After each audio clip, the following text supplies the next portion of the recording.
ஆண்டவரின் கண்மணி நான். Praise the Lord. உங்களை தொடுகிறவன் அவருடைய கண்மணியை தொடுகிறான் என சக்கரியா 2:8 கூறுவதை நாம் பார்க்கின்றோம். நாம் யாராம் ஆண்டவருக்கு? ஆண்டவருடைய கண்மணிகளாம்.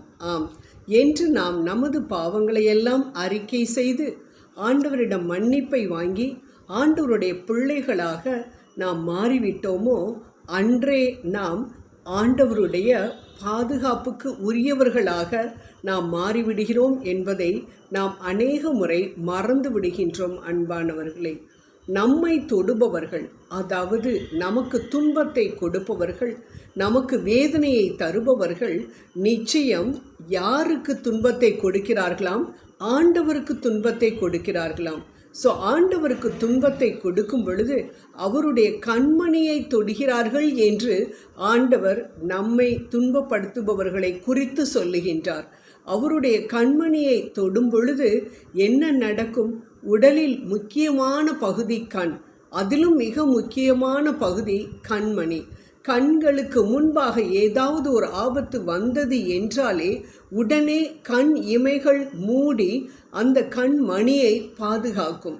அதே போல நாம் ஆண்டவருடைய பிள்ளைகளாக மாறும் பொழுது, நமக்கு ஆபத்துகள் வரும் பொழுது உடனே ஆண்டவர் நமக்காக செயலாற்றி நமக்கு பாதுகாப்பை கொடுப்பார் என்பதை அறியாமல் நாம் எவ்வளவோ நேரம் கஷ்டப்பட்டு கொண்டிருக்கின்றோம், கவலைப்பட்டு கொண்டிருக்கின்றோம். அன்பானவர்களே, இந்த உண்மையை மட்டும் நாம் மறக்கவே கூடாது.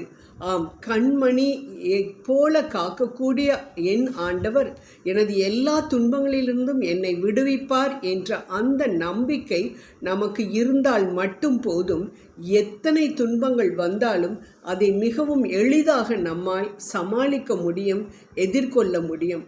நம்ம பிள்ளைகிட்ட சொல்கிறோம்ல, நீ கவலைப்படாதடா, அப்பா நான் இருக்கிறேன், உனக்கு என்ன, எவன் அடித்தான் உன்னைய, காமி அவனை என்கிட்ட, நான் பார்த்துக்கிறேன் என்று சொல்லுகின்றோமே. அழிந்து போகக்கூடிய நாமே அப்படி சொல்லும் பொழுது அழியாத உலகத்தின் ராஜாவாகிய நமது அப்பா தமது பிள்ளைகளாகிய நமக்கு துன்பத்தை கொடுப்பவர்களை சும்மா விட்டு விடுவாரா? யோசித்து பார்ப்போம். உன்னோடு வழக்காடுவர்களோடு நான் வழக்காடுவேன் என்று சொல்லக்கூடிய நம் தெய்வத்திடம், நம் அன்பு அப்பாவிடம் நமது பகைவர்களை, நமக்கு துன்பத்தை கொடுப்பவர்களை அவரது கரங்களில் கொடுப்போம்.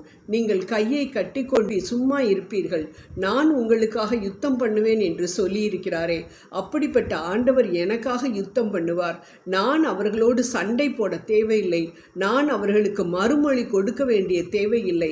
அனைத்தையும் ஆண்டவர் பார்த்து கொள்ளுவார் என்று சொல்லி அனைத்து காரியங்களையும் ஆண்டவரிடம் நாம் கொடுப்போம். நம்மை தொடுபவர்கள் ஆண்டவருடைய கண்மணியை தொடுகிறார்கள் என்று மட்டும் நாம் நம்பினால் போதும். நாம் பேசாம தாய் மடியில் தவழுகின்ற குழந்தையைப் போல அமைதியாக இருப்போம். எதிலும் பதஷ்டப்பட மாட்டோம். எதிலும் மிகவும் ஐயோ நான் இதை செய்யணுமே அதை செய்யணுமே என்று உலகத்தை நோக்கி நமது கண்கள் போகவே போகாது. அன்பானவர்களே, நமது கண்கள் ஆண்டவரையே நோக்கி இருக்கட்டும்.